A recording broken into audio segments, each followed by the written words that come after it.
I've lost my temper before. Bad. As a middle schooler, I got in a fist fight.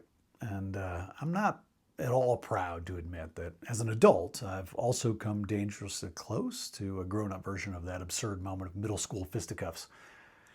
We all get mad. Well, maybe not all of us, but a lot of us. Like raging mad. Someone cuts us off in traffic. Someone feels like a threat to our family.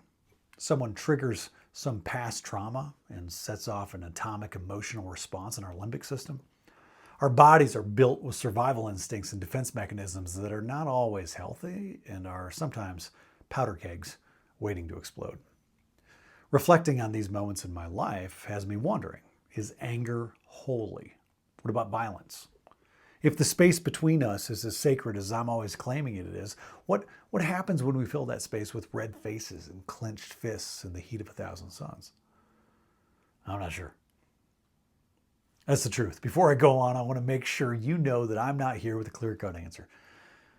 Are there times when violence is justified? In self-defense? In the desperate last resort to protect the innocent? In the pursuit of honor and freedom? Honestly, I do not know. But I will look closely at the ancient wise ones. Buddha isn't well known for his warrior ethic, not exactly a hero on the battlefield. Moses was a shepherd who just led people on a long walk in the middle of a time of vicious war and abuse, although he did spend much of his life living with the shame of a violent moment when he was young. And Jesus, well, the most angry, violent, warlike act Jesus is said to have done is mildly disrupt local commerce with an act of civil disobedience. He caused a cute little ruckus at a holiday festival to make a point. He knocked over a table. He made a mess to make a point. Flipping tables was such a human moment. It was real, it was raw, but it wasn't vengeful or dangerous. It was a highly effective performative protest.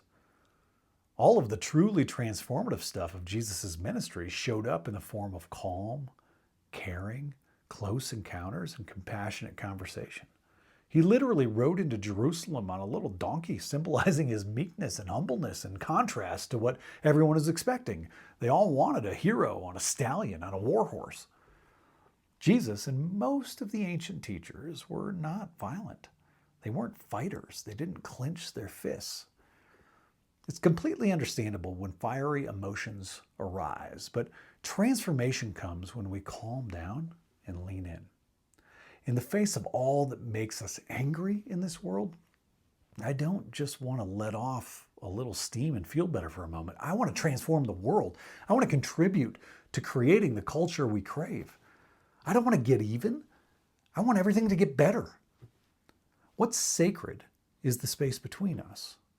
How we choose to show up in that space is the question that is asked by the great faith traditions. Will we show up with clenched fists or arms wide open?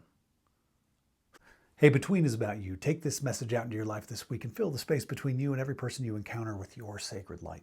My favorite church is the space between people.